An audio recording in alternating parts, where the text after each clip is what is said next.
these 4 different sets of infrastructure. They're not all sharing the same infrastructure. Some of them, are doing the millimeter wave. Some are doing it differently. So we're definitely pretty saturated in this at the moment.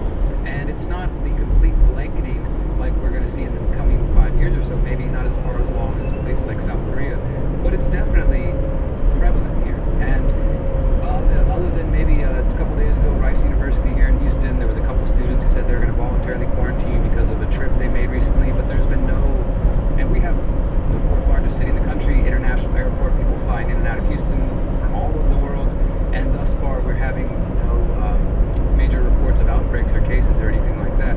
So that's just, my personal experience here in one city. Now, if somebody was really trying to test this theory, then I would suggest getting that list again of places that have been advertising. It's not hard to find that. Find the hotspots. Like, for example, in the U.S. right now, the outbreak is Seattle, they're saying, right? And then Los Angeles County and some of these places.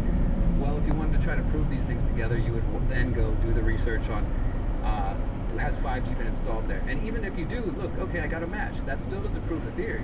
It just means you can progress now to the next step of your testing your hypothesis. Because if you start off there, you can't even prove that 5G is existing in some of these places, which, as you said, there are already reports of places that don't have 5G yet. Maybe they have Wi-Fi or different things. And when I put this forward to some wise YouTube commenter, they said, oh, it's because they haven't turned it on yet, or how do you know that Houston really was first, or move the goalpost or whatever, to keep fitting the narrative. Well, again, you're right. Yeah, we have to, because clearly there's an X factor involved.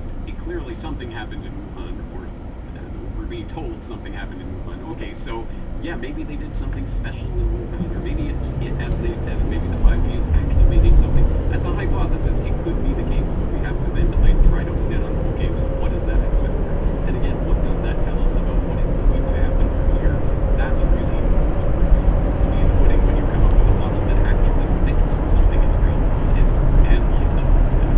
That's the real world, and I don't think we're there yet. Yeah, exactly. And so I think that for anybody listening to this who has seen Dana or any of the other videos, there's a bunch of them out there now. There's so much you can just obsess about coronavirus and get all upgraded if you want to. And I think let it get to me a little bit more. I see popping up everywhere, right? I'm like, oh, I don't know if I can travel anymore. And I think though, whatever theory you want to ascribe to, we should, for one, just safely say the official story is not true. We can say that probably without too much doubt. Doesn't mean we know what the facts are. And that's another point I want to make for a moment. It's just that I think we need to get to a place where we're okay as individuals, as researchers. I know that I am personally, with just accepting that we don't know certain things and that we might never know.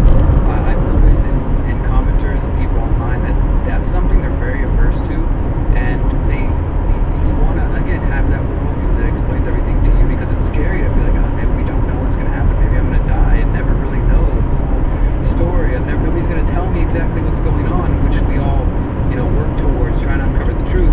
But the fact is that in many of these cases, unless you're in China reporting, or you've got on the ground sources, which some of us do have, and there's some pretty crazy things going on, but unless you can see and witness something firsthand and document it and go confirm, and that's where I think the journalism comes in, actually trying to talk to experts and taking one piece of information and then going and confirming that another way. But if you can't do that, then it's okay to just accept that you might not know the answer. It's okay, because there's a lot of theories and ideas that we can sit around and have a conversation at the bar, and I'll be like, yeah, this is what I think is really going on. But I can't put my name on a documentary with that information or an article that says I know it's happening. But in private conversations, or maybe even in some videos, I can kind of say, all right, guys, this is speculation here. This is what I think based on everything I've researched, what I feel like. And sometimes later those things are proven true. But I notice a lot where folks are kind of reacting to me with this coronavirus speculation. They obviously haven't seen my documentary, but they're like, well, you don't understand that 5G is, causing harm. It's like, I very obviously understand that, but that doesn't mean what you're saying is also true. I can see one thing without necessarily having to buy the whole thing wholesale. So I just want to put that out there, that it's okay to be in a place where you recognize that you don't have all the facts, and that's, you're probably going to be more respected instead of going around and acting like you got it all figured out, because none of us have it figured out, and that's just being real about it. And if I could, James, before I know we're going to talk a little bit about my work, one other thing, I have a long list of coronavirus things, and I just want to say that as far as things that I'm genuinely concerned